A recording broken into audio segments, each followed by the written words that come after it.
திருச்சூர் ரயில் நிலையத்தின் 2வது பிளாட்பார்ம் அருகே உள்ள கட்டண வாகன நிறுத்துமிடத்தில் நேற்று காலை 6:30 மணியளவில் திடீரென தீப்பிடித்தது. முதலில் 2 பைக்குகளில் தொடங்கிய தீக்காற்றின் வேகம் மற்றும் வாகனங்களில் இருந்த பெட்ரோல் காரணமாக அடுத்தடுத்த வாகனங்களுக்கு மின்னல் வேகத்தில் பரவியது.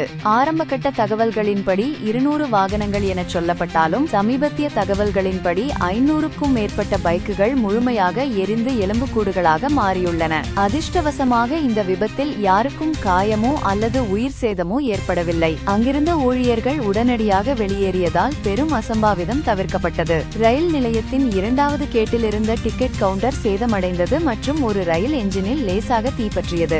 இருப்பினும் தீயணைப்பு துறையினர் விரைந்து செயல்பட்டு தீயை அணைத்ததால் ரயில் போக்குவரத்தில் பெரிய அளவில் பாதிப்பு ஏற்படவில்லை. ரயில்வே மின்சார கம்பிகளிலிருந்து ஏற்பட்ட மின்பொறி பிளாஸ்டிக் கவரால் மூடப்பட்டிருந்த ஒரு பைக்கின் மீது விழுந்ததே விபத்துக்கு காரணம் என்று நேரில் பார்த்த ஊழியர்கள் தெரிவித்துள்ளனர். எனினும் இது குறித்து விரிவான விசாரணை நடைபெற்று வருகிறது. மேலும் வாகன நிறுத்துமிடங்களில் போதிய பாதுகாப்பு வசதிகள் மற்றும் தீயணைப்பு கருவிகள் இல்லை என்ற குற்றச்சாட்டு எழுந்துள்ளதை அடுத்து மாநிலம் தழுவிய அளவில் தணிக்கை செய்ய உத்தரவிடப்பட்டுள்ளது.